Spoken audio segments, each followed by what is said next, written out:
En el otoño de 1897, la Marina Real Británica encargó una ambiciosa expedición de aguas profundas que se adentraría en las aguas más oscuras y inexploradas del Atlántico Sur. El HMS Shadowfin, un robusto buque de investigación a vapor, tenía la misión de recolectar especímenes marinos, cartografiar formaciones geológicas submarinas, y documentar fenómenos oceánicos inusuales reportados por barcos baloneros en la región. Lo que comenzó como un viaje científico rutinario se convertiría en uno de los misterios marítimos más aterradores de la historia. Una pesadilla que desafió todo lo que los científicos victorianos creen sobre los depredadores más temibles del océano. La expedición estuvo dirigida por el capitán Edmund Hargrove, un veterano oficial naval con 22 años de experiencia navegando por aguas traicioneras desde el Círculo Polar Ártico hasta el Océano Índico. Lo acompañaban 12 tripulantes, 2 biólogos marinos, el Dr. Cornelius Whitmore, y su asistente Jonathan Graves, un cirujano de bordo llamado Dr. Albert Finch y un artista documental, Thomas Bellamy, cuyos bocetos proporcionaron la única evidencia visual de lo ocurrido durante aquellas horribles semanas en el mar. El Shadowfin zarpó de Portsmouth el 3 de octubre, cargado con equipo de conservación, reeds de aguas profundas, frascos para muestras y provisions suficientes para una travesía de 3 meses. Las 2 primeras semanas transcurrieron sin incidents. La tripulación documentó bancos de peces inusuales, recolectó muestras de agua de diversas profundidades y cartografió dorsos submarinos nunca antes cartografiadas. El Dr. Whitmore expresó especial entusiasmo por el potencial de la expedición para descubrir nuevas especies en las zonas abisales. Esa profundidad sin luz da la prisión aniquila la mayoría de las formas de vida conocidas. El clima se mantuvo favorable. El mar en calma, y la moral a bordo del Shadowfin era alta. Los marineros canaban salomas durante sus turnos de noche, y el capitán Hargrove expresó su confianza en el diario de bordo de que este viaje contribuiría significativamente a la creciente reputación de Gran Bretaña en ciencias marinas. Pero el 19 de octubre algo cambió. Todo empezó con los peces. Durante 3 días consecutivos, los reeds de la tripulación quedaron completamente vacíos. En hay un solo espécimen, en hay siquiera el plancton más pequeño. El Dr. Whitmore lo encontró profundamente perturbador. Las aguas que atravesaban eran conocidas por su abundante vida marina. Sin embargo, de repente, fue como si todas las criaturas hubieran huido de la zona. Consultó sus cartas náuticas y registros oceanográficos, pero no encontró ninguna explicación natural. En hay patrones migratorios estacionales, en hay animales de temperatura, nada que pudiera causar una ausencia tan completa de vida en estas aguas ricas en nutrientes. Luego vinieron las sombras. En la tarde del 22 de octubre, el joven marinero William Pritchard fue el primero en verlo. Estaba revisando las líneas de pesca de estribor cuando notó que algo se movía bajo la superficie. Una oscuridad que parecía deslizarse paralela al barco. Al principio, supuso que era un efecto de la luz, quizás el reflejo de una nube en el agua. Pero la sombra persistía, siguiendo el ritmo perfecto del Shadowfin mientras se movía entre las olas. William llamó a su compañero de tripulación, Robert Hughes, quien confirmó el avistamiento. Juntos, observan la enorme figura oscura flotar bajo las olas durante casi 10 minutos antes de que descendiera a las profundidades y desapareciera. Cuando informaron del incidente al capitán Hargrove, este escuchó con moderado escepticismo. Los grandes animales marinos no eran raros en estas aguas. Ballenas, calamares gigantes e incluso tiburones peregrinos podían crear silhuetas impresionantes bajo la superficie. Les indicó que registraron la observación y continuaron con sus teorías. El Dr. Whitmore, sin embargo, mostró mucho más interés. Interrogó extensamente a los marineros sobre el tamaño de la sombra, sus patrones de movimiento y sus características distintivas. Ambos insistieron en que no se parecía ninguna balena que hubieran visto. Se movía con los movimientos laterales de la cola de un tiburón, no con los movimientos verticales de la aleta caudal de un cetáceo. Y su tamaño, afirmaron, superaba al de cualquier tiburón conocido por la ciencia. Esa noche, mientras el barco fondeaba para que el equipo científico desplegara el equipo de recolección de datos en aguas profundas, la tripulación se reunió en cubierta para cenar. La conversación giró naturalmente hacia la misteriosa sombra.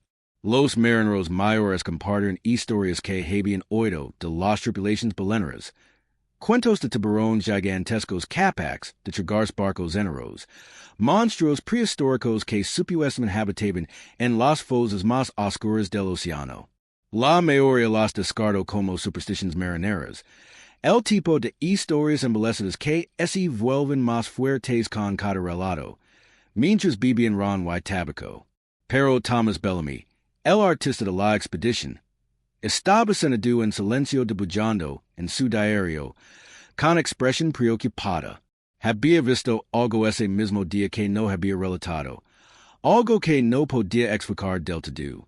Alrededor de la medianoche, mientras la mayoría de la tripulación dormía bajo cubierta, el vigilante nocturno Jeffrey Marsden oyó un sonido que le heló la sangre. Era un rasguño. Como es algo enorme rozar el casco del barco. Agarró su linterna y corrió hacia la barandilla, sosteniendo la luz sobre el agua oscura. Por un instante, no vio nada más que el suave roce de las olas contra los costados de madera del shadowfin. Entonces, justo cuando estaba a punto de retirarse, la divisó, una forma pálida y fantasmal que se deslizaba llano al barco, apenas visible a la tenue luz de la linterna. Era una aleta dorsal tan enorme que se alzaba casi 2 metros por encima del nivel del agua, cortando el océano como una cuchilla. Las manos de Jeffrey temblaban al ver la aleta dar vueltas alrededor del barco dos veces, y luego desaparecer bajo la superficie. Inmediatamente despertó al capitán Hargrove, quien balbuceaba su informe. El capitán, ahora genuinamente preocupado, ordenó a toda la tripulación que subiera a cubierta. Registraron las aguas circundantes con todas las linternas disponibles, pero lo que hubiera rodado el barco había desaparecido. La única evidencia de su presencia era en una serie de extraños arenazos a lo largo del casco de estribor, profundas hendiduras en la madera que no se podían explicar por rocas y escombros. Algo con una fuerza inmensa había rozado el shadowfin, poniendo a prueba su integridad estructural. El Dr. Whitmore examinó los arenazos al amanecer. Su rostro palideció al pesar los dedos por las ranuras. Caballeros, dijo en voz baja, estas marcas coinciden con raspaduras de dientes, rasguños muy grandes. Miró al capitán Hargrove con auténtico miedo en los ojos. Quien quiera que haya hecho estas marcas tiene dientes del tamaño de la mano de un hombre. La pesadilla había comenzado. El capitán Hargrove se enfrentó a una decisión imposible. Su misión científica exigía que siguieran recopilando muestras y datos de estas aguas inexploradas, pero algo enorme y potencialmente peligroso acechaba bajo su barco. Convocó una reunión de emergencia con el Dr. Whitmore, el Dr. Finch y su primer oficial, Charles Donovan, en su camarote. Los 4 hombres estudiaron las cartas náuticas y debatieron sus options mientras el shadowfin se mecía suavemente con el oleaje matutino. El tiburón blanco más grande jamás documentado mide aproximadamente 6 metros, explicó el Dr. Whitmore, tambaleando con el dedo sobre sus notas de investigación. La aleta que describió Marsden requeriría un tiburón al menos 3 veces más grande. Científicamente hablando, tal criatura no debería existir. Toda la evidencia sugiere que el carcharodon Megalodón, el tiburón prehistórico gigante, se extinguió hace aproximadamente 3 millones de años. Y sin embargo, Intervino Charles Donovan. Tenemos Marcus de Dientes and el Casco y multiples testigos de algo extraordinario. Levo quince años navegando por estas aguas. Doctor. Conozco la diferencia entre la aleta caudal de una ballena y la de un tiburón. Lo que vio Marsden no era natural. El Dr. Finch, un hombre práctico y poco acostumbrado a los debates científicos, ofreció una observación sencilla. Que este extinto o no importa mucho si está dando vueltas alrededor de nuestra nave. La pregunta es si representa una amenaza real o si es simplemente curioso. El capitán Hargrove tomó una decisión. Continuar en la expedición, pero con mayores precauciones. A todos los miembros de la tripulación les prohibía nadar o bañarse por la borda. Se duplicarían las guardias nocturnas. Las armas cortas del barco, rifles guardados a bordo para protección contra piratas y nativos hostiles. Distribuirían a tiradores experimentados. Y lo más importante, mantendrían registros detallados de cualquier avistamiento o encuentro posterior. Si esta criatura realmente era una especie desconocida o un monstruo prehistórico superviviente, documentarlo sería su deber con la ciencia. Tomada la decisión, volvieron a sus trabajos científicos. Durante los 2 días siguientes, la expedición transcurrió con tensa normalidad. La tripulación desplegó redes de recolección, dragó al fondo marino en busca de muestras geológicas y documentó las temperaturas del agua a distintas profundidades. El Dr. Whitmore supervisó la preservación de varios especímenes inusuales de aguas profundas. Peces bioluminescentes, extraños crustáceos con caparazones translúcidos y un pulpo particularmente fascinante con patrones nunca antes registrados. Thomas Bellamy dibujó cada descubrimiento con meticuloso detalle, y su talento artístico resultó invaluable para el registro científico. Pero debajo de esta fachada de trabajo rutinario, cada hombre a bordo del Shadowfin sentía la presencia de algo que los observaba. Estaba en la forma en que el agua parecía moverse cuando el viento no agitaba la superficie. La repentina ausencia de aves marinas que habían seguido al barco durante días. El atisbo ocasional de esa enorme sombra que lo seguía, siempre fuera de la visibilidad clara. Algunos tripulantes reportaron haber escuchado sonidos por la noche, golpes profundos y resonantes contra el casco que hicieron estremecer todo el barco. Otros hablan de sentir vibraciones a través de la cubierta, como si algo enorme estuviera dando vueltas muy abajo, creando ondas de presión que se propagaban por el agua hasta el interior de la embarcación de madera. Thomas Bellamy obsesionó cada vez más con documentar a la criatura. Pasó horas en la barandilla con su cuaderno de dibujo, intentando capturar la forma y los movimientos de la sombra. En su diario, escribió extensas descripciones de lo que observó. La entidad se mueve con propósito y inteligencia. No es el deambular aleatorio de un animal curioso, sino el hecho calculado de un depredador que evalúa a su presa. Mantiene distancias específicas. Es cerca en momentos específicos del día y parece poner a prueba las reacciones del barco en su presencia. Si lo que si esta criatura posee a nivel adecuado de función cognitiva. La noche del 25 de octubre, la tripulación vivió su primer encuentro verdaderamente aterrador. El Dr. Whitmore había convencido al capitán Hargrove para que permitiera una inmersión nocturna de recolección. Bajar una red pesada a profundidades extremas para capturar especímenes que solo emergen del abismo al anochecer. La tripulación se reunió en cubierta, operando el cabrestani vapor que bajaría y subiría el equipo de recolección. La red, reforzada con cadenas de hierro, y ilustrada con más de 150 kilos de plomo, descendió lentamente hacia las aguas negras.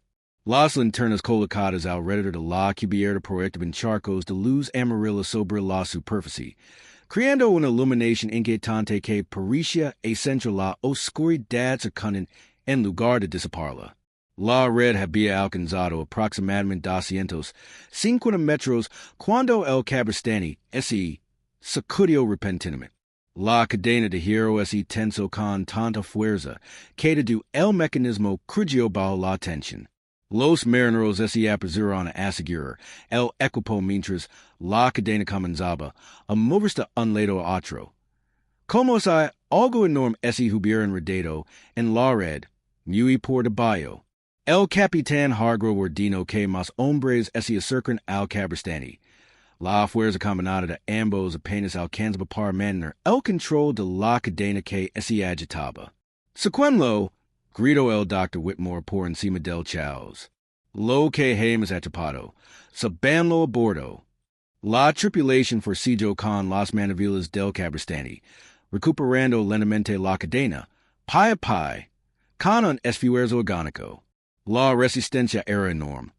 No el peso muerto de una gran captura, sino la lucha activa de algo vivo y poderoso. El sudor corría por los rostros de los marineros mientras luchaban contra la fuerza que los arrastraba desde las profundidades. Durante casi 20 minutos, lucharon contra la criatura invisible, ganando terreno poco a poco. Luego, cuando la red había subido aproximadamente a 300 pies, algo golpeó el barco. El impacto vino directamente desde abajo, una colisión atronadora que derribó a varios hombres. La embarcación se elevó ligeramente del agua antes de volver a hundirse con un tremendo chapoteo. El caos se desató en cubierta. Los hombres retaban de pánico, buscando asidros mientras el shadow fin se balanceaba violentamente de un lado a otro. La cadena del cabrestani se aflojó repentinamente. Lo que hubiera quedado atrapado en la red había desaparecido. El capitán Hargrove recuperó el equilibrio y gritó pidiendo orden. Lentamente, la tripulación recuperó sus posiciones y recogió la red de recolección. Cuando finalmente emergió, todos a bordo guardaron silencio. La red estaba hecha a trizas. Las pesadas cadenas de giro se habían descargado como papel. La mula reforzada se había descargado en tiras. Y atrapados en los fragmentos restantes de la red había docenas de dientes. Dientes triangulares y cerrados, cada uno del tamaño de la palma de una mano. El Dr. Whitmore recogió uno con manos temblorosas, acercándolo a una linterna. El diente estaba fresco, los bordes afilados. La raíz mostraba rastros de sangre huadillado. Dios mío, susurró. Y es un megalodón. Tiene que serlo. El descubrimiento de los dientes transformó la expedición de la curiosidad científica en un temor existencial. El Dr. Whitmore extendió los especímenes recuperados sobre una mesa en el pequeño laboratorio del barco, examinándolos cada uno a la luz de una lámpara con la intensidad de quien se enfrenta a lo imposible. El capitán Hargrove estaba a su lado, con los brazos cruzados y el rostro catido y serios, mientras procesaba las implicaciones de lo que les aguardaba. Megalodón, repitió el Dr. Whitmore, con una mezcla de asombro y terror en su voz. Carcharodon megalodón, el tiburón depredador más grande que jamás haya existido. Los registros fósiles sugieren que alcanzaba longitudes superiores a los 18 metros, posiblemente incluso 21 metros. Su fuerza de mordida habría sido aproximadamente 10 veces mayor que la de un gran tiburón blanco, suficiente para aplastar el cráneo de una ballena prehistórica de un solo mordisco. De just que estaban extintos, lo recordó Charles Donovan con risa. Extintos hace 3 millones de años. Eso es lo que indicaba toda la evidencia científica, respondió el Dr. Whitmore, midiendo cuidadosamente uno de los dientes. 7 pulgadas desde la raíz hasta la punta. Las estrías están perfectamente conservadas, diseñadas para cortar carne y hueso. Todo en estos dientes coincide con especímenes fósiles que se encuentran en museos de toda Europa. Pero estos no son fósiles, caballeros. Estos dientes son frescos. Esta criatura está viva, Cazando en estas aguas ahora mismo, y de alguna manera la hemos provocado. Thomas Bellamy había estado debujando los dientes desde múltiples ángulos. Hizo una pausa, con el lápiz flotando sobre su bloc. Si tal criatura existe, esa sobrevivió cuando todas las pruebas apuntaban a su extinción. ¿Dónde ese ha estado escondiendo? Seguramente algo tan enorme ese habría documentado. Los barcos baloneros cercan estas aguas constantemente. Los buques de guerra patrullan las rutas comerciales. ¿Cómo pudo algo tan enorme pasar desapercibido durante millones de años? El Dr. Whitmore se acercó a la ventana de la cabina, contemplando el océano oscuro. Las profundidades marinas son la mayor frontera inexplorada de la Tierra. Apenas hemos arenado la superficie de la comprensión de lo que vive en las zonas abisales. Las profundidades superiores a los 900 metros siguen siendo casi completamente desconocidas. La prisión por sí sola aplastaría a la mayoría de las embarcaciones antes de que pudieran realizar estudios adecuados. Si una población de megalodones hubiera adaptado a vivir en esas profundidades extremas, sabiendo solo ocasionalmente para cazar, podría haber evitado la detección indefinidamente. ¿Pero por qué nos atacan? Preguntó el Dr. Finch. No somos presas naturales. No somos focas en balinas. Quizás nos acercamos demasiado a las zonas de reproducción, teorizó el Dr. Whitmore. O quizás nuestras actividades de recolección, lanzar de aguas profundas, perseveran como intrusiones territoriales. Los tiburones son criaturas muy territoriales. Si este megalodón considera estas profundidades su territorio de casa, nuestra presencia podría verse como un desafío. El capitán Hargrove aclaró la garganta, atrayendo la atención de todos. Dejando de lado las teorías, nos enfrentamos a un problema práctico. Estamos a 3 semanas del puerto más cercano, navegando por aguas habitadas por un depredador que, al parecer, puede embestir nuestro barco con la fuerza suficiente para sacarlo del agua. Nuestra embarcación, aunque robusta, y es de madera. Esos dientes podrían desgarrar nuestro casco como tijeras la tela. Necesitamos decidir qué hacer de inmediato. El debate que siguió fue aclarado. Algunos abogaban por la retirada inmediata, dar la vuelta al Shadowfin y regresar a toda velocidad a Portsmouth, abandonando la expedición en aras de la supervivencia. Otros insisten en su deber de documentar este descubrimiento, que confirma la existencia de un megalodón vivo sería el mayor logro científico del siglo. La tripulación, que escuchaba desde fuera de la cabina, mostró abrumadoramente a favor de la partida. Eran marineros, no científicos, y la perspectiva de ser asacados por un monstruo prehistórico no les atraía. El Dr. Whitmore propuso un acuerdo. Deme 3 días más, suplicó. 3 días para documentar adecuadamente a esta criatura. Mantendremos posiciones defensivas. Evitaremos cualquier recolección en aguas profundas que pueda provocarla, y nos centraremos exclusivamente en la observación y la documentación.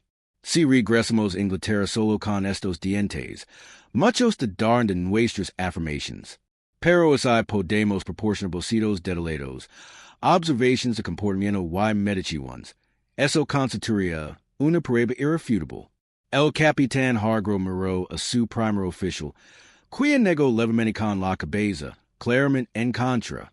Miró al Dr. Finch, quien encogió de hombres con indiferencia.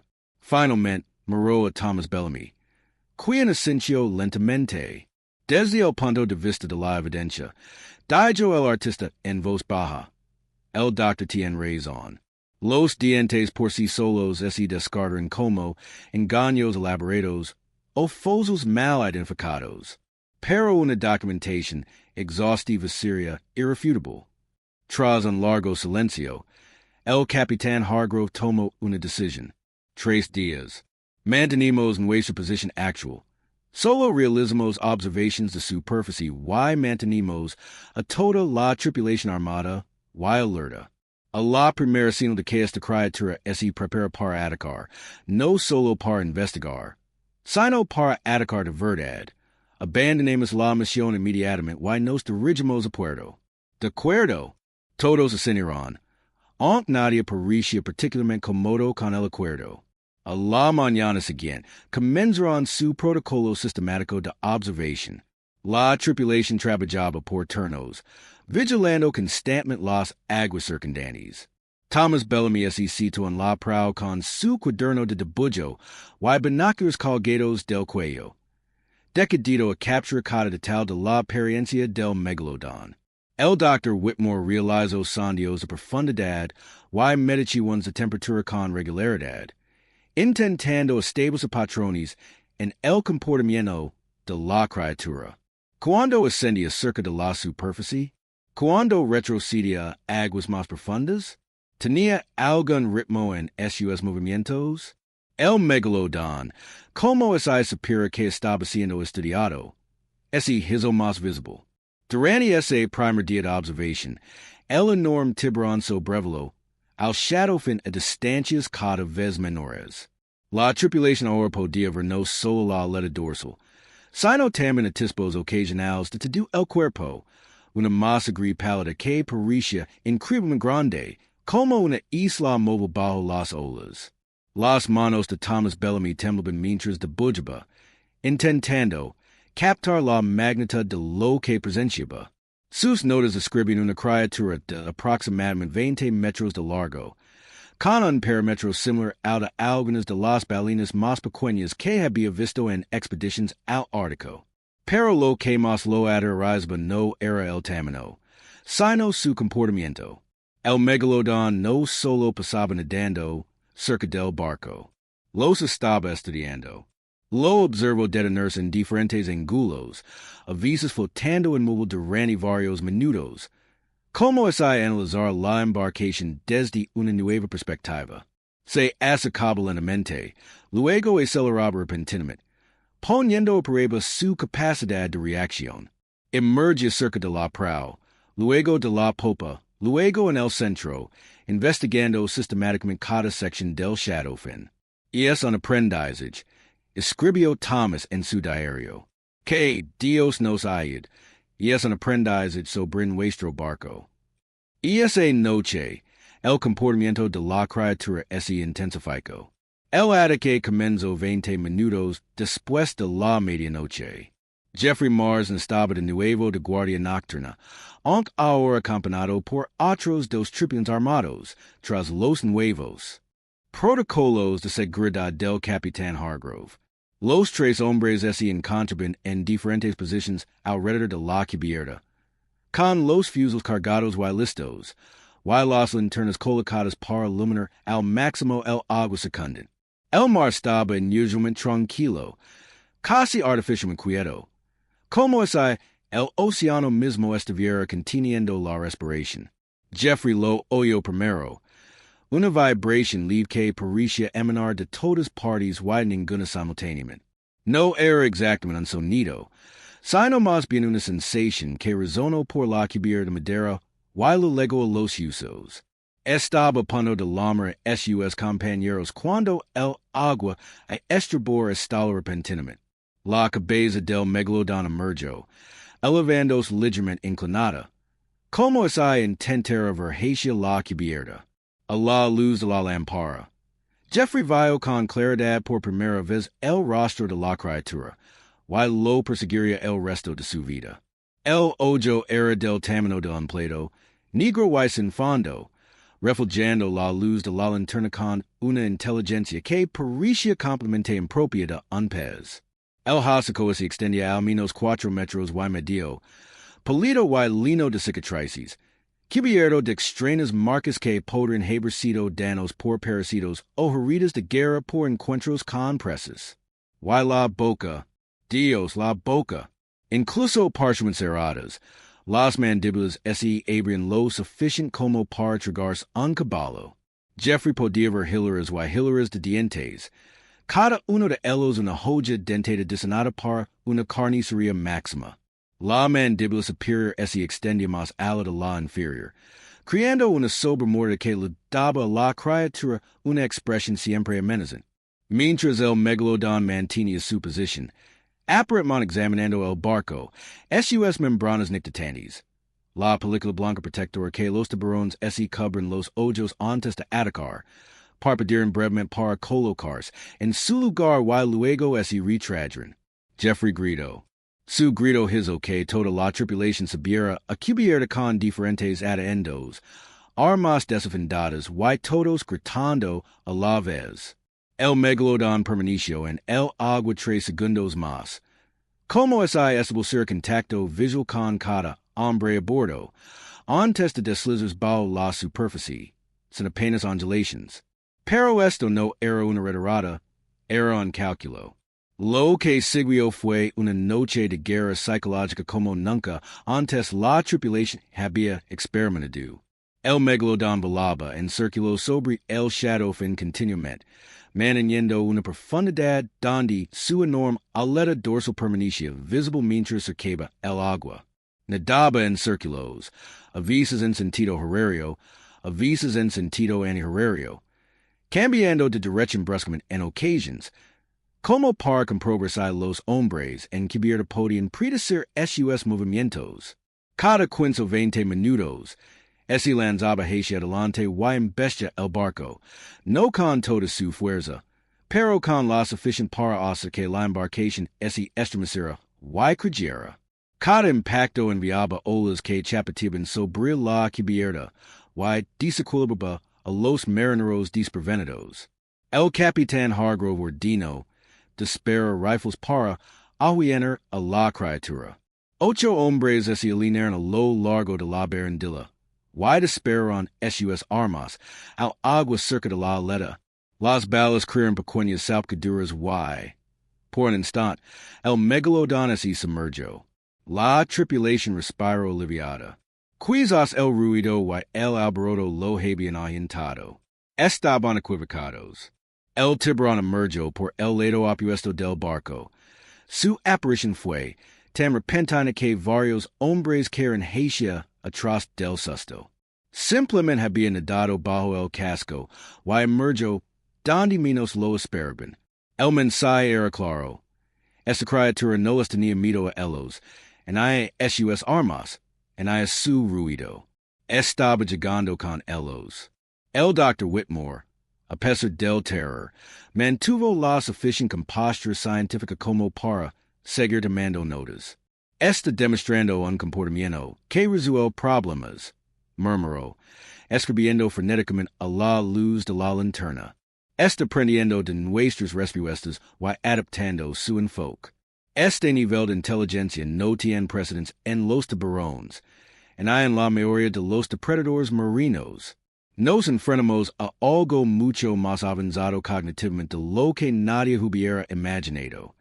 Thomas Bellamy permanecía en su posición habitual, dibujando con manos temblorosas. Había renunciado a capturar proporciones precisas. La criatura era simplemente demasiado grande, se movía con demasiada fluidez. Existía en una escala que su formación artística no le había preparado para representar. En cambio, se centró en los detalles. El patrón de cicatrices en la aleta dorsal, la forma exacta de los dientes visibles al abrir la boca, la forma en que el agua se movía alrededor de ese cuerpo enorme. Si sobrevivían a esa noche, sus bocidos serían la única prueba que Inglaterra tendría de lo que habían presenciado. Alrededor de las 3 de la mañana, el Megalodón cambió de táctica. En lugar de dar vueltas en la superficie, comenzó a sumergirse profundamente y luego ascender rápidamente hacia el casco, creando un desplazamiento masivo de agua que sacudió el barco violentamente. La tripulación podía rastrear su aproximación por los cambios de presión. Les tapaban los oídos y entonces el shadow fin escaraba repentinamente hacia un lado mientras miles de litros de agua eran empujados hacia arriba por la masa ascendente del tiburón. Estos ataques eran más aterradores que las embestidas porque los hombres no podían verlos venir. Solo podían prepararse y rezar para que el casco resistiera la tensión. El Dr. Finch, examinando la integridad estructural del barco, dio malas noticias. Estamos haciendo agua. No nos estamos inundando, pero las cinturas se están separando en varios puntos. Otra noche de este maltrato, y estaremos en grave peligro de ruptura. Miró significativamente al capitán Hargrove. Tenemos que irnos. Yeah, pero el capitán se enfrentó una terrible realidad. No podían escapar de la criatura. Las máquinas de vapor del Shadowfen podían alcanzar unos 8 nudos de plena potencia, mientras que el Megalodón parecía capaz de nadar al menos el doble de esa velocidad. Correr solo provocaría una persecución. YSI el tiburón decidió atacar durante el vuelo. En lugar de echar, quedarían indefensos. Su única opción era aguantar el asedio y esperar que la criatura finalmente perdiera el interés. Al amanecer, los ataques cesaron. Mientras una tenue luz se extendía por el océano, el Megalodón dio una última vuelta al barco, formando un anillo perfecto con su aleta dorsal alrededor del Shadowfen. Luego se zambuló, descendiendo a las profundidades hasta que incluso su enorme sombra desapareció de la vista. La tripulación permaneció junto a la barandilla, exhausta y traumatizada, observando el agua vacía con los ojos hundidos. Nadie celebró su partida. Todos sabían, con terrible certeza, que regresaría. El capitán Hargrove reunió a SUS officials. Zarpamos esta noche, dijo con seriedad. Al amparo de la oscuridad, encenderemos los motores y nos dirigiremos al puerto más cercano, aunque no sea Portsmouth. Mira, igual que acabemos en Sudamérica o África. Cualquier cosa es mejor que quedarnos en estas aguas. Todos estuvieron de acuerdo. Su misión científica había terminado. El día transcurrió en una tensa preparación. A cada tripulante en condiciones de salud y los asignaron tareas específicas para el intento de escape. Los ingenieros inspeccionaron las máquinas de vapor, realizando ajustes para garantizar la máxima eficiencia y velocidad cuando fuera necesario. Los carpinteros trabajaron frenéticamente para reparar los daños más graves del casco, martelando estopa y alquitrán en las zonas cada vez más anchas mientras reservan para que las reparaciones temporales aguanten lo suficiente como para llegar a puerto. Se reorganizaron las provisiones del barco y se trasladaron los suministros esenciales a lugares más accesibles en caso de que fuera necesaria una evacuación rápida. El capitán Hargrove extendió SUS cartas náuticas sobre la mesa de su camarote, trazando la ruta más rápida para llegar a tierra. Su primer oficial, Charles Donovan, estaba a su lado midiendo distancias con una brújula y calculando el consumo de combustible. El puerto más cercano es Sao Jorge, en las Azores, dijo Charles, tocando la carta. Aproximadamente 400 millas náuticas al noroeste. A nuestra velocidad máxima sostenible. Eso supone 50 horas de navegación continua. Llegaremos con quizás un cuarto de tanque de carbón restante. ¿Tenemos sitios de aterrizaje alternativos si algo sale mal? Preguntó Hargrove. Charles estudió la carta. Hay algunas islas deshabitadas en esta región. Podríamos encalar el barco si fuera absolutamente necesario, aunque eso significaría abandonar el Shadowfen. Más allá de eso, nuestras opciones son limitadas. Estas aguas son remotas por destino, las elegimos específicamente porque rara vez se transitan. El Dr. Whitmore entró en la cabina con su colección de dientes de Megalodón, cuidadosamente envueltos en lona. Capitán, le hago una petición. Si nos vimos obligados a abandonar el barco, estos especímenes deben conservarse. Son la única evidencia física que tenemos. Propongo celos en uno de los contenedores estancos para especímenes y colocarlos en una vigilia de flotación. En el peor de los casos, al menos los dientes podrían llegar a la orilla y justificar nuestra versión. Hargrove asintió con gravedad. Una sabia precaución, doctor. Encargues de ello. A medida que el sol ascendia hacia su cenit.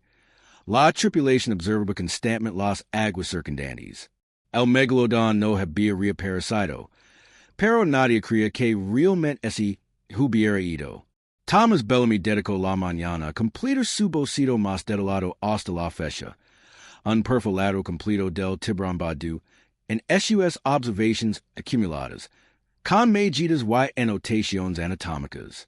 Entrevistó a todos los miembros de la tripulación que habían podido observar con claridad a la criatura, comparando descriptions y resolviendo discrepancias para creer lo que esperaba fuera una representación precisa. Su boceto final mostraba un monstruo de aproximadamente 20 metros de largo, con una circunferencia de aproximadamente 5 metros y medio en su punto más ancho.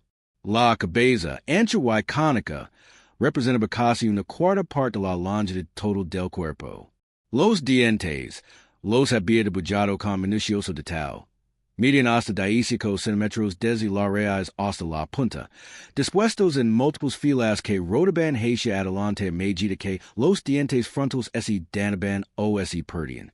La aleta dorsal se elevaba al menos 2 metros por encima del nivel del agua, con cicatrices distintivas que sugerían que el individuo que habían encontrado era bastante viejo, posiblemente décadas o incluso siglos.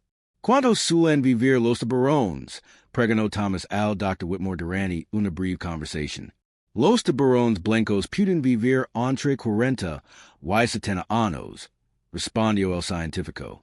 Pero el megalodón, dado su tamaño, podría haber vivido más de un siglo.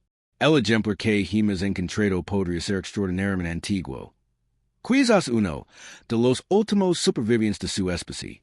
Eso podría explicar su inusual comportamiento. No está acostumbrado a compartir estas aguas con nada que perciba como competencia. Oh, dijo Thomas en voz baja, está acostumbrado a ser el máximo depredador y nos ve como presas. La tarde trajo consigo un descubrimiento inquietante. El joven marinero William Pritchard realizaba una inspección rutinaria de las pequeñas embarcaciones del barco, dos botes salvavidas de madera anclados en cubierta para evacuación de emergencia, cuando notó algo alarmante. Una de las embarcaciones presentaba daños recientes. Profundas hendiduras recorrían el casco, con la misma distancia y profundidad que las marcas de dientes de Megalodón. Pero este daño era reciente. No se había detectado durante la inspección de la mañana anterior. William informó de inmediato al capitán Hargrove, quien examinó el bote salvavidas averiado con creciente horror. ¿Cuándo estuvo alguien cerca de este bote hoy? Preguntó. La tripulación se miró confundida. Nadie se había acercado a los botes salvavidas, excepto durante la inspección de William. Todos coincidían en que el daño no se había producido al amanecer, lo que significaba que había ocurrido durante el día, mientras toda la tripulación estaba alerta y vigilando el agua. Charles Donovan expresó lo que todos pensaban. La criatura emergió justo al lado del barco. Aquí mismo, a nivel de cubierta, mientras todos trabajábamos. Y ninguno la vio. Las implicaciones eran aterradoras. El Megalodón no solo los acechaba a distancia, se acercaba lo suficiente como para morder su equipo y poner a prueba sus defensas, to do ello mientras permanecía invisible para docenas de ojos que lo observaban. O bien se movía con un sigilo imposible, o bien había aprendido a identificar los puntos ciegos de la tripulación y a aprovecharlos. El Dr. Finch examinó las marcas de los dientes con atención. Estas marcas son recientes. Aún se pueden ver estilos colgando de la madera. Esto ocurrió en las últimas horas. Miró al capitán. Está empeorando. Estamos probando los botes. Quizás intentando entender qué son. Están separados del buque principal. El capitán Hargrove tomó una decisión inmediata. Aseguran ambos botes salvavidas con cuerdas adicionales. Colocan guardias específicamente para vigilarlos. CESA criatura regreso y den en nuestro equipo de evacuación, no tendremos un plan B si el barco naufraga. Hizo una pausa con el rostro sombrío. Y avisen a toda la tripulación, mantengan una vigilancia absoluta. Si este tiburón es acerca lo sufficient como para morder nuestros boats sin ser detectado, podría atacar miembros individuals de la tripulación. Nadie trabaja solo. Nadie se asoma por la barandilla. Nadie corre riesgos innecesarios. Al caer la noche, la tripulación se reunió para una comida apresurada. Nadie tenía mucho apetito. La conversación era escasa y apagada. Los hombres revisiban una y otra vez sus armas, sus chalecos salvavidas y sus posiciones asignadas para el intento de escape. Thomas Bellamy notó que varios marineros reciben, no la práctica religiosa informal comen en la marina, sino las oraciones desesperadas y fervientes de hombres que creen sinceramente que no sobrevivirán a la noche que se avecinaba. El capitán Hargrove se dirigió a la tripulación reunida desde el Alcázar. Caballeros, en 3 horas iniciamos nuestra travesía hacia Beber. No les mentir, la criatura puede perseguirnos, puede atacar, pero permanecer aquí garantiza una destrucción lenta de nuestra nave. El movimiento nos da una oportunidad. Mantengan sus puestos con disciplina. Responden a las órdenes al instante y confían en esta nave. El Shadowfin ha resistido huracanes y tormentas de hielo. Nosotros también lo haremos. Exactamente las 9 de la noche, bajo un cielo sin luna, y repleto de estrellas, los motores del HMS Shadowfin rugieron al encenderse. El repentino ruido rompió el tenso silencio que había envuelto el barco durante horas. Pistones encendiéndose, calderas silbando, la gran máquina de vapor vibrando con fuerza mecánica. Una columna de humo negro emergió de la chimenea cuando la hélice comenzó a agitar el agua, lentamente al principio, luego a mayor velocidad a medida que los ingenieros exigen el sistema al máximo rendimiento. El capitán Hargrove estaba al timón, con el rostro iluminado por el tenue resplandor de la brújula. A toda velocidad, ordeno, mantengan el rumbo 045. Los vigías informan cada 5 minutos. Ven algo o no. El Shadowfin se tambaleó hacia adelante, acelerando desde 0 hasta alcanzar su velocidad máxima sostenible de 8 nudos. La proa atravesó las tranquilas aguas, creando una estela blanca que se extendía tras la embarcación como un rastro luminiscente. Todos los hombres a bordo estaban en sus puestos, con las armas listas, los chalecos salvavidas abrigados y los ojos esperando el oscuro océano en busca de cualquier rastro del monstruo que esperaban haber dejado atrás. Durante los primeros 30 minutos, no ocurrió nada. El barco navegó a toda velocidad hacia el noroeste, con la costa de las Azores en la oscuridad. Algunos tripulantes comenzaron a relajarse un poco, abrigando la esperanza de que el Megalodón se hubiera trasladado a otros territorios de casa. Quizás la criatura solo había estado defendiendo territorio, y ahora que el aleta sombría se marchaba, no habría persecución. El Dr. Whitmore sabía que no era así. Se quedó de pie en la barandilla de popa, observando su estela, mientras su mente científica repasaba modelos de comportamiento. Los depredadores no abandonaban a sus presas potenciales sin motivo. Se sabía que los tiburones, en particular, seguían a animales heridos o que huían durante kilómetros, a veces días, esperando a que el agotamiento les facilitara la matanza. El Megalodón había invertido mucho tiempo y energía atacando a la aleta sombría. No se rendiría tan fácilmente. A los 47 minutos de haber comenzado la jugada, Jeffrey Marsden lo detectó. Contacto a popa, gritó desde su puesto en el puesto de observación de popa. La aleta está detrás de nosotros. Todas las cabezas se giraron. Ali, A unos 300 metros, apenas visible a la luz de las estrellas. Estaba la inconfundible aleta dorsal triangular cortando su estela. El Megalodón lo seguía. Piron, Paricia estar ganando terreno. Mientras la tripulación observaba horrorizada, la distancia es acordable lentamente. 200 metros, 100 metros, 50 metros. El tiburón nadaba, más rápido que el barco. Más carbon. Gritó el capitán Hargrove por el tubo de comunicación con la sala de máquinas. Mira, igual si desmontamos las calderas. Demi más velocidad. Los ingenieros respondieron, echando carbon a los hornos con una energía desesperada. El motor aceleró su velocidad. La hélice giró más rápido, y el shadow fin ganó quizás medio nudo de velocidad adicional. Pero no fue suficiente. El Megalodón continuó acortando distancias. Su enorme figura ahora claramente visible en la agitada estela. Luego ese zambulo. Perdimos contacto. Gritó Jeffrey.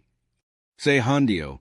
La tripulación ese abalanzó sobre la barandilla, observando las aguas negras que pasaban junto al casco. Se acercaron linternas, que proyectaban una luz insuficiente en la superficie. Pero el Megalodón ese había hundido demasiado para verlo.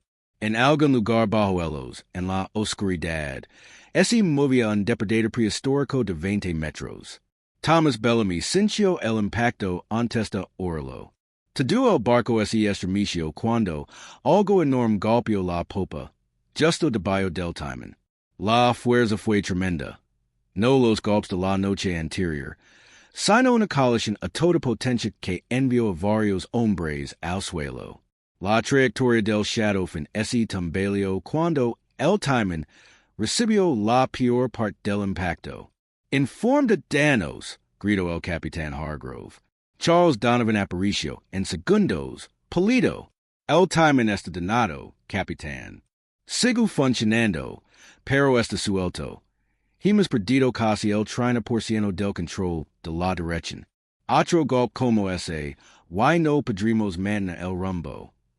Antes de que Hargrove pudiera responder, el Megalodón atacó de nuevo.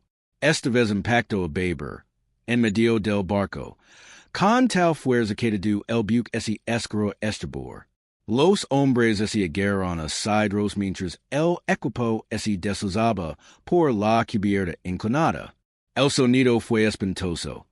Un crujido profundo y churrante al chocar los dientes con la madera, al apretar las mandíbulas contra el casco con tanta fuerza que astilaba los tablones. Está mordiendo el barco, gritó alguien. La tripulación a Baber tuvo una visión espeluznante del ataque.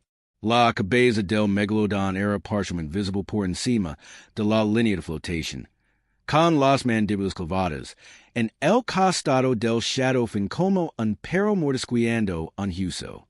Podían ver el hoyo, ese terrible y inteligente hoyo, reflejando la luz de la lámpara mientras la criatura sacudía la cabeza violentamente a un lado otro. Como hacen los tiburones para desgarrar la carne de sus presas grandes. Salir en estilas. Una sección de la barandilla fue arrancada por completo. Entonces, con un último tirón, el Megalodón se soltó, y se zambuló de nuevo, dejando tras de sí una herida abierta en el casco del barco. El agua empezó a entrar en las cubiertas inferiores. Todos a las bombas. Rugió el capitán Hargrove. Reparen esa fuga o nos hundimos. La siguiente hora se convirtió en una batalla desesperada, en dos frentes. Bajo cubierta, las tripulaciones trabajaban frenéticamente para rellenar la brecha con lona, estopa y cualquier otra cosa disponible, intentando frenar la inundación mientras las bombas funcionaban continuamente para expulsar el agua. El carpintero y sus ayudantes clavaron tablas sobre la sección danada, creando un parche temporal que redujo, pero no detuvo la entrada de agua. Mientras tanto, sobre cubierta, el Megalodón continuaba su ataque. El patrón era atardormente efectivo.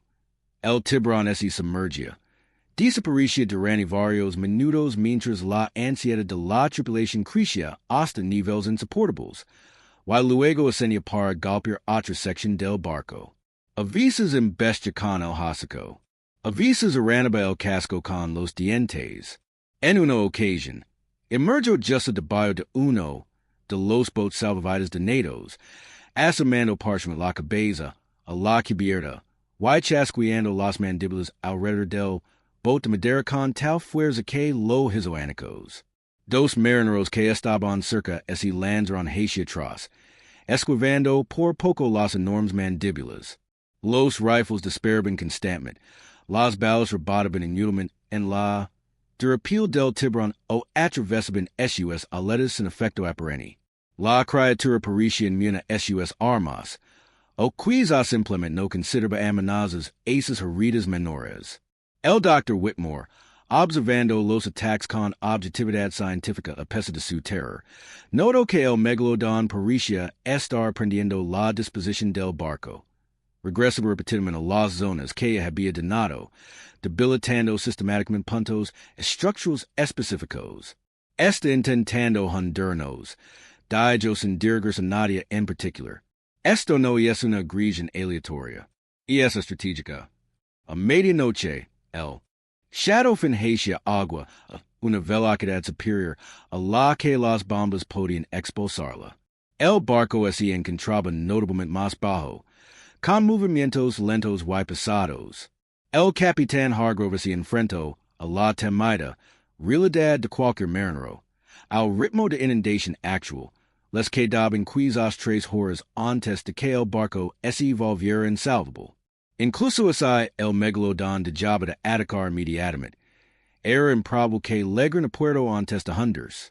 Convocó una reunión de emergencia en su cámara con sus oficiales superiores y el Dr. Whitmore.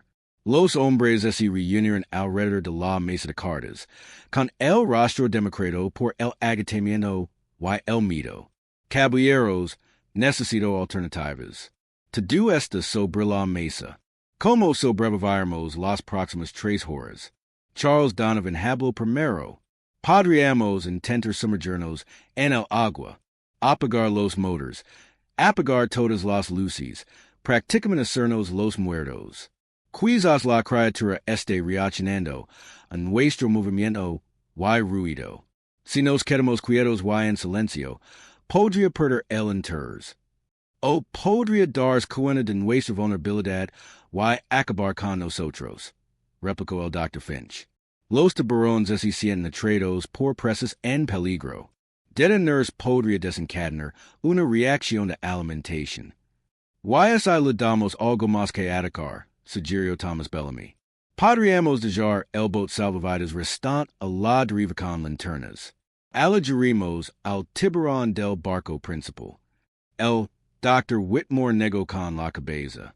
Una criatura tan inteligente no será en un señuelo tan obvio. Ha tenido amplia oportunidad de observarnos. Sabe distinguir entre un bote pequeño y la embarcación principal. El capitán Hargrove se acercó a la ventana y observó las oscuras aguas.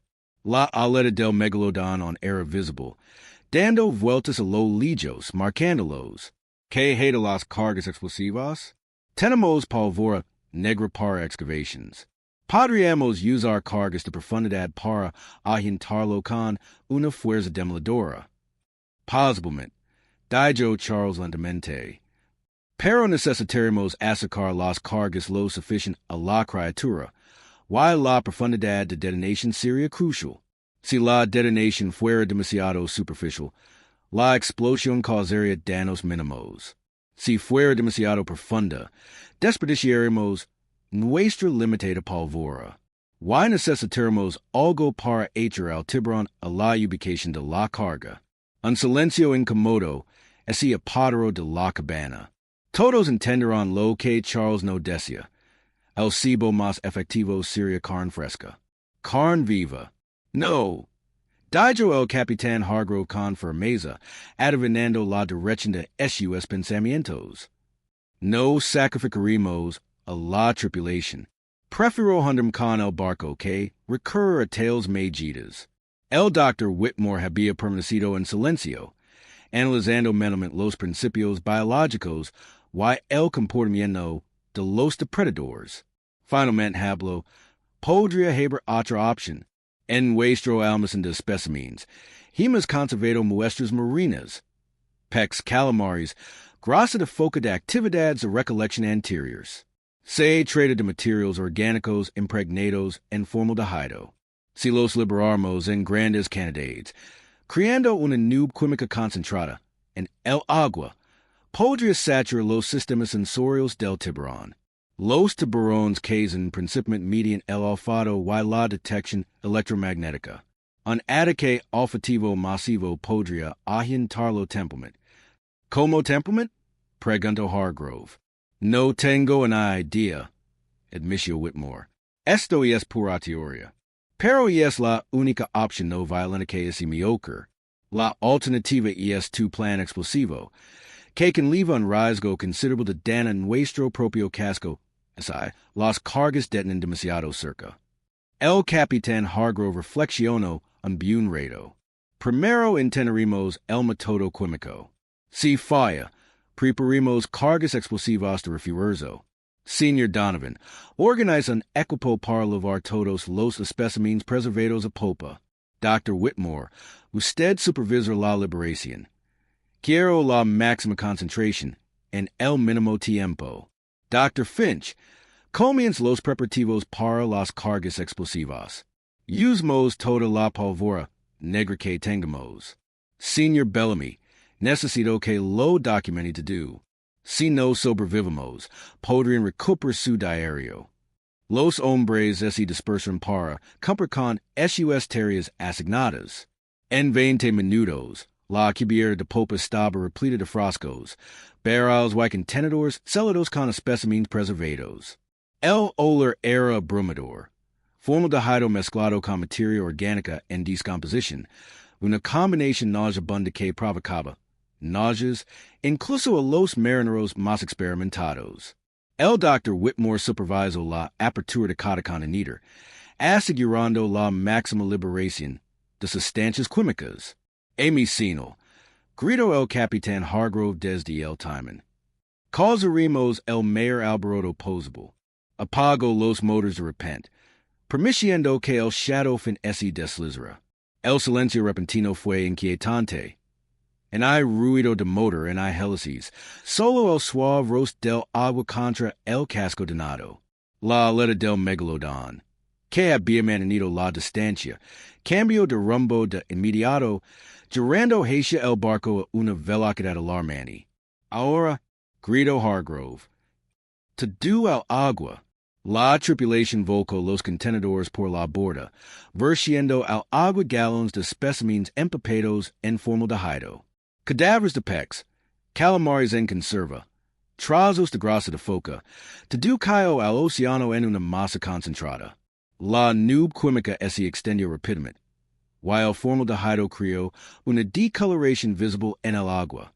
El olor se intensificó de forma inimaginable, tan fuerte que hacía llorar cualquiera. La reacción del Megalodón fue inmediata y dramática. Su aleta se movió, y luego de su cuerpo emergió brevemente, agitándose en aparente angustia. Los movimientos del tiburón se volvieron radicos y violentos. Rodó de lado, mordiendo el agua, claramente agitado por el ataque químico. Durante varios segundos, pareció que el plan había funcionado. La criatura se zambuló y desapareció, sin que su aleta fuera visible. Motors a toda máquina. Ordinó Hargrove. Avanza mientras podemos. El shadow volvió a avanzar a la deriva, acelerando para alejarse de la nube química.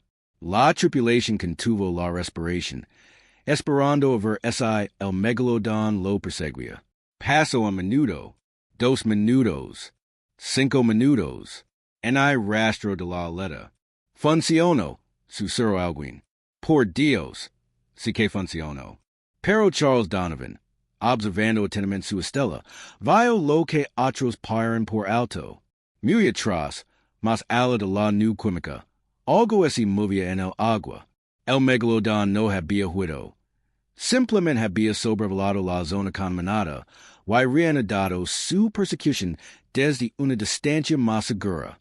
Se había visto disuadido temporalmente, no derrotado. Contacto por popa. Grito Charles con voz resignada. Y regresa. La breve esperanza ese desfinicio al instante. El tiburón también había aprendido de este encuentro. Ahora sabía que el barco podía crear conditions ambientales desagradables, pero que estas eran locales y temporales. En lugar de abandonar la casa, simplemente adaptó su estrategia. Los hombres del capitán Hargrove se hundieron en un instante. Luego se enderezaron con determinación. Señor Donovan, prepare las cargas explosivas. Dr. Finch, necesito su mejor estimación de la profundidad y el tiempo. Terminaremos esto ahora de una forma u otra. El enfrentamiento final estaba a punto de comenzar. Las cargas explosivas se prepararon con una eficiencia sombría. 4 barriles impermeables estaban llenos de pólvora negra, con mechas calculadas para encender sus profundidades específicas. Cada una era una apuesta arriesgada, envuelta en madera selada con alquitrán. El Dr. Finch supervisó el trabajo técnico, mientras Charles Donovan organizaba la estrategia de despliegue. El plan era simple pero peligroso. Usar una de SUS reeds de recolección científica para bajar las cargas, aproximadamente 15 metros, colocar la red cerca de la popa del barco y esperar que el megalodón investigara. Cuando el tiburón se acercó lo suficiente, encenderían las mechas con la esperanza de que la explosión ocurriera a la profundidad adecuada para causar daños graves o la muerte. El radio de la explosión bajo el agua se reducirá, explicó el Dr. Finch mientras salaba el último barrel. La onda expansiva debería viajar aproximadamente 30 metros en todas direcciones. Pero necesitamos a la criatura cerca, a menos de 6 metros de las cargas, para un efecto máximo. Si se aleja más, podríamos enfurecerla aún más. ¿Y cómo garantizamos que se acerque? Preguntó alguien. La respuesta vino de una fuente inesperada. El joven William Pritchard, quien había permanecido en silencio durante la mayor parte de la crisis, dio un paso al frente. Necesitamos cibo de verdad, no especímenes. Algo vivo que se mueva, y llama la atención. Hizo una pausa y luego continuó con voz temblorosa. Me ofrezco voluntario para meter en el agua. En absoluto, dijo el capitán Hargrove de inmediato. Y escuch, capitán, interrumpió William. Una infracción del protocolo que normalmente ocurriría un castigo. De todas formas, si esto falla, todos moriremos. Pero si alguien se mete al agua con una cuerda de seguridad, controlado, el tiburón sin duda vendrá. Nos ha estado atacando durante días. Reconoce la presencia humana. Una persona en el agua será irresistible. Puede sacarme en cuanto se acerque, y entonces detonar las cargas. La lógica era sensata, la violencia extraordinaria, pero el riesgo era astronómico. El capitán Hargrove miró a su joven tripulante, viendo el terror en sus ojos, pero también la determinación. Finalmente, negó con la cabeza. No puedo ordenar a nadie que haga esto. Pero si se ofrece voluntariamente, consciente del riesgo, no lo detendrá. William asintió temblorosamente. Me ofrezco como voluntario. 20 minutos después, la trampa estaba preparada. Las cargas explosivas colgaban en el agua a 15 metros de profundidad, suspendidas de las cadenas de hierro de la red de recolección. Una cuerda aparte rodeaba el pecho de William. Y 6 marineros robustos lo subieron a bordo al instante en cuanto se diera la señal. El joven estaba sentado en la barandilla, con un calico salvavidas puesto, pálido pero resuelto.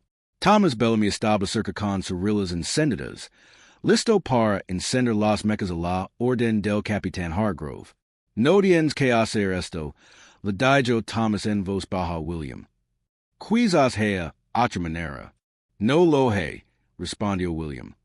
Todos lo sabemos. Solo edem rápido cuando leg. See? La aleta del Megalodón era visible a unos 100 metros de popa, todavía siguiéndolo, on paciente. La criatura había demostrado que podía esperar.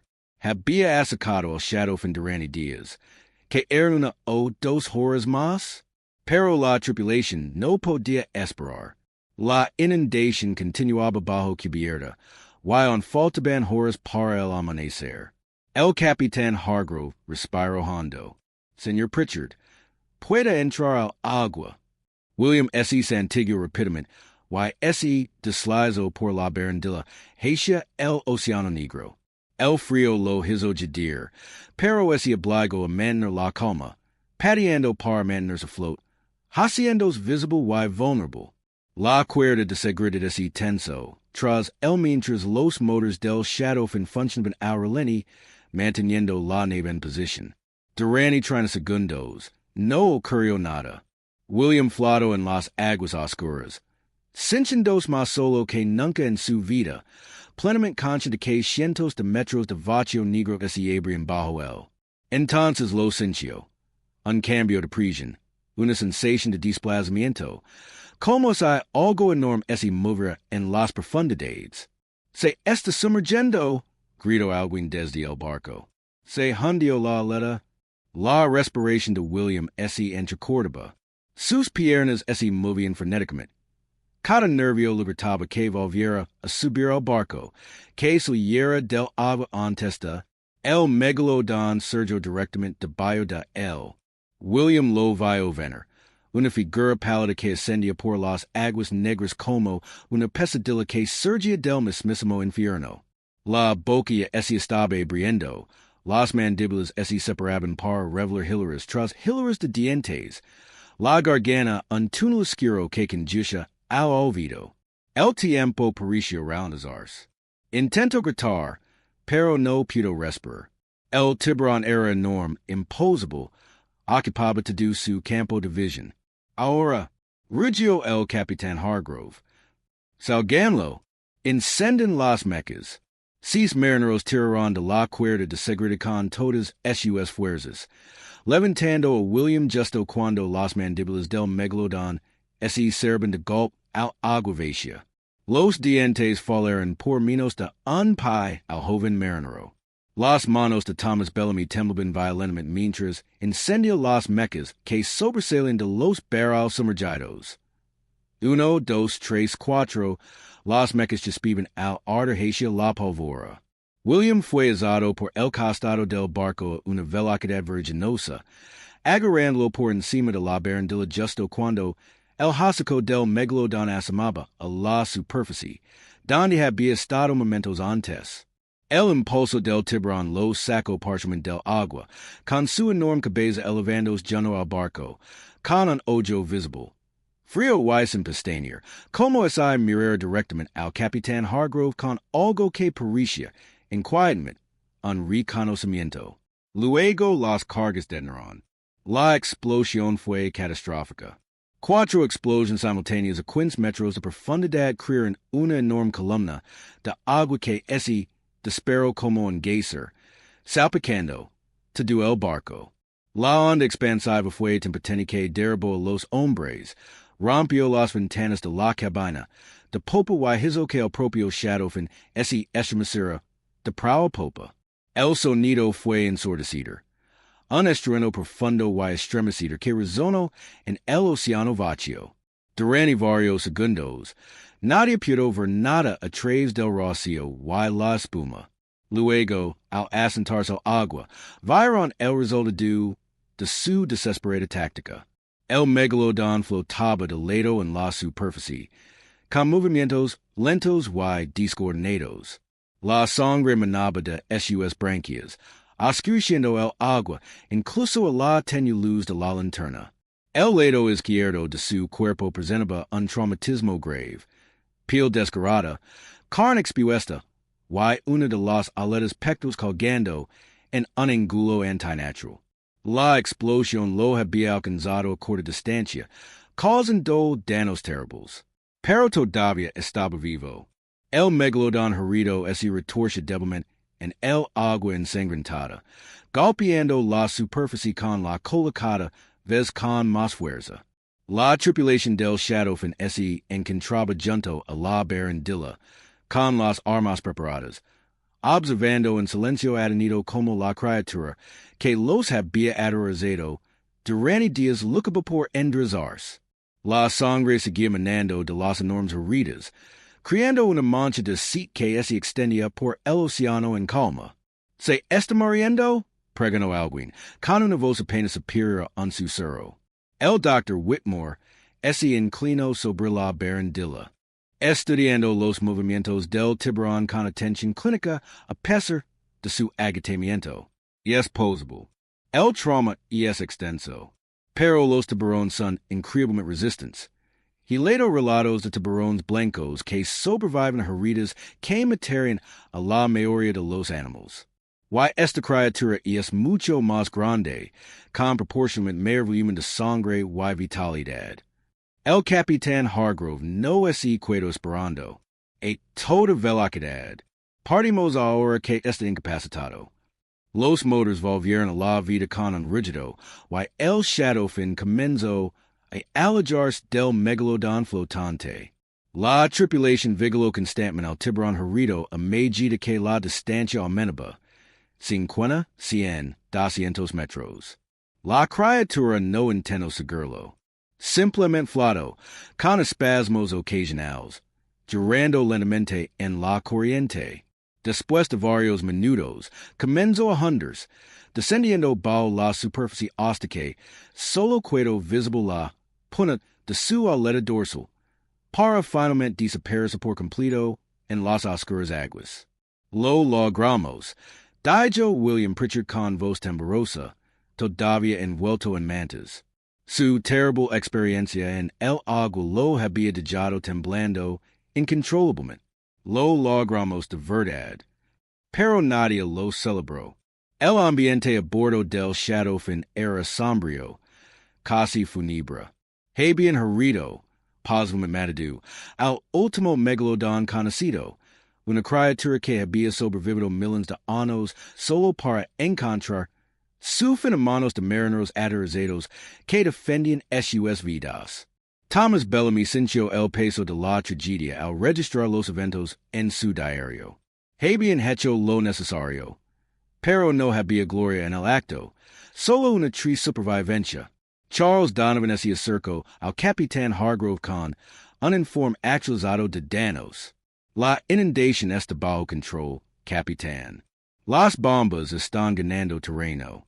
Deberíamos llegar puerto, aunque necesitaremos reparaciones importantes. El timing apenas funciona. La integridad del casco está comprometida en varias secciones y hemos agotado todos nuestros suministros de emergencia. Hizo una pausa. Y señor, perdimos a dos hombres durante los ataques. Morrison cayó por la borda durante una de las embestidas. Davies murió cuando la criatura destrozó el bote salvavidas. Un escombro le dio en la cabeza.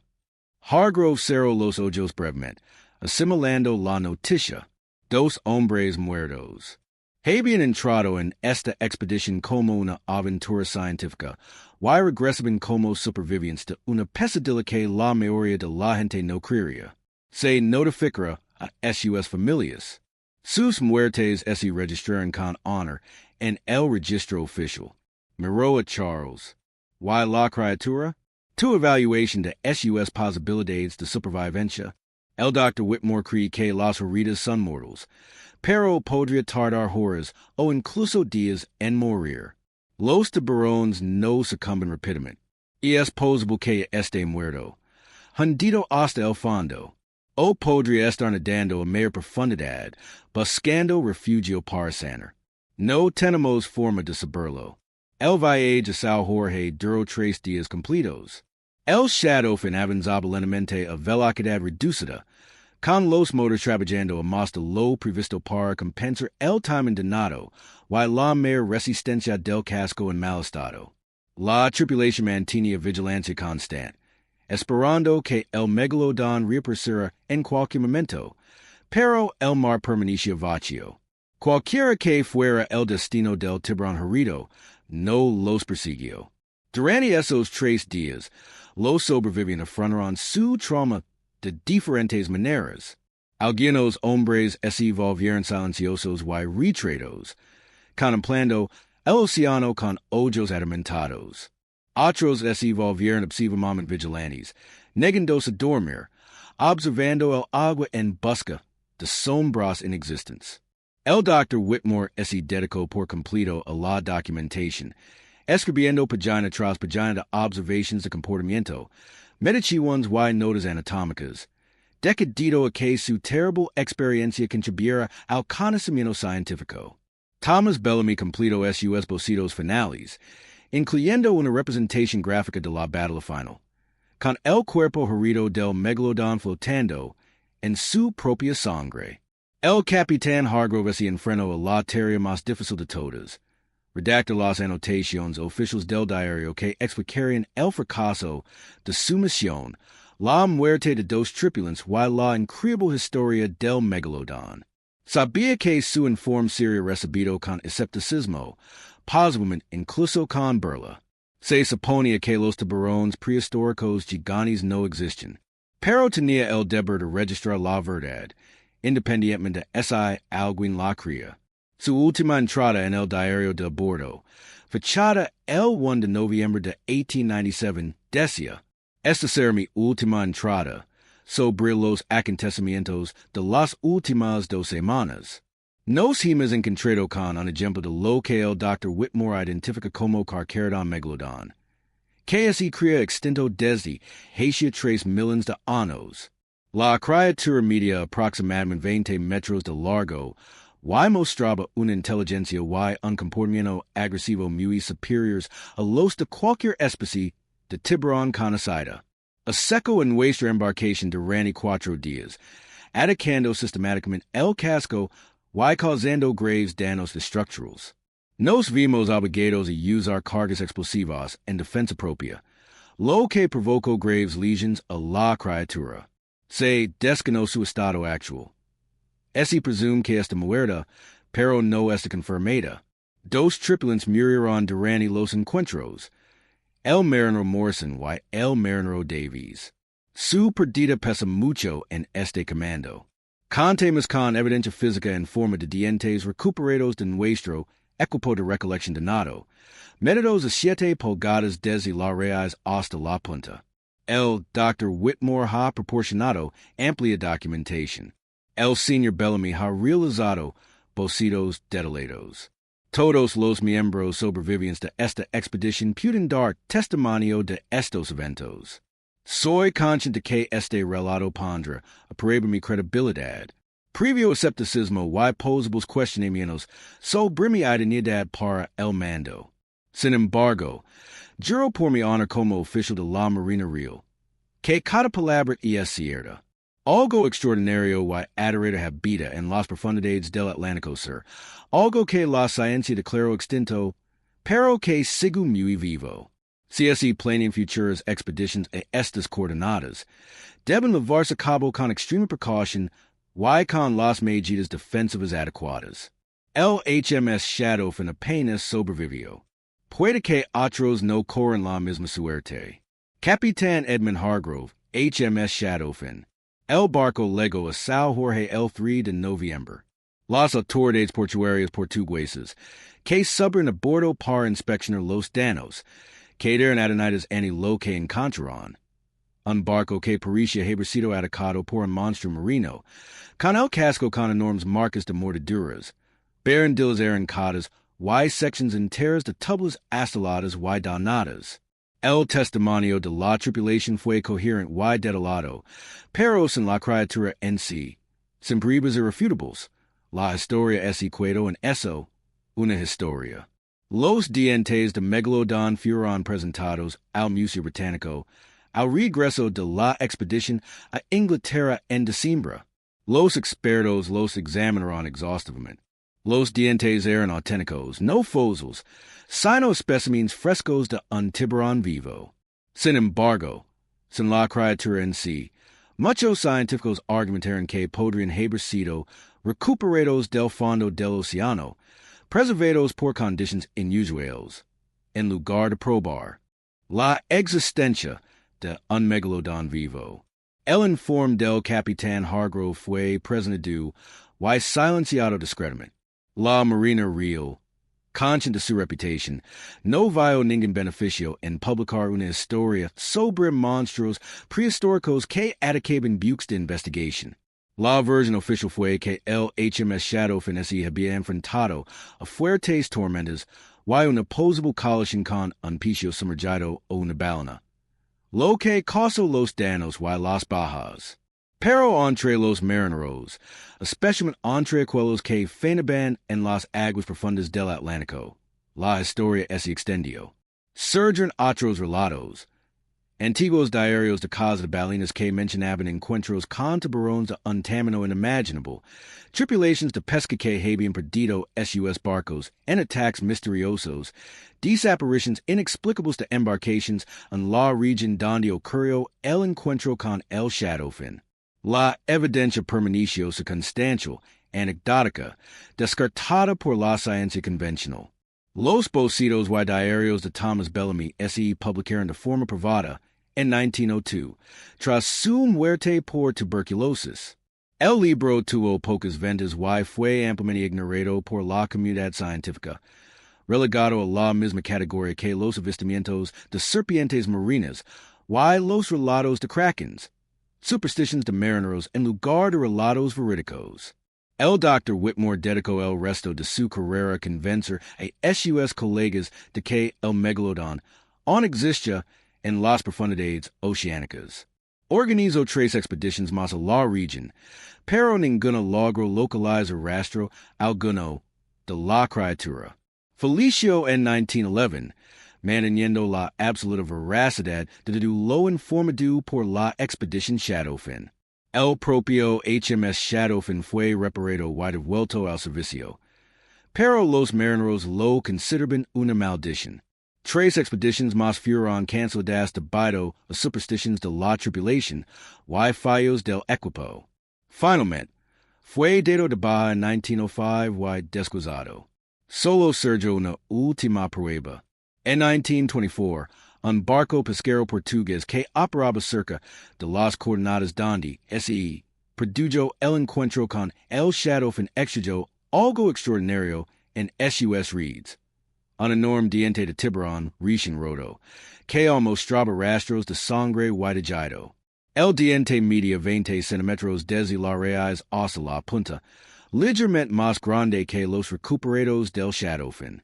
Los pescadores lo vendieron a un coleccionista privado, donde permanece hasta el día de hoy, catalogado simplemente como de origen desconocido. El misterio de la existencia del megalodón sigue sin resolverse. ¿Acaso el HMS Shadowfin se topó con uno de los últimos supervivientes de una especie antigua? ¿O aún existe una población reproductora en las profundidades inexploradas? El océano guarda bien sus secretos, y el abismo es inmenso, más allá de la comprensión humana. La última anotación del diario de navegación del capitán Hargrove terminó con una advertencia. Más de un siglo después, esa advertencia aún resuena. Algo extraordinario y aterrador habita en las profundidades. Apenas sobrevivimos. Puede que otros no tengan la misma suerte. El alerta sombría desapareció de los registros históricos. Pero el megalodón es que existe, aún nada en la oscuridad, esperando.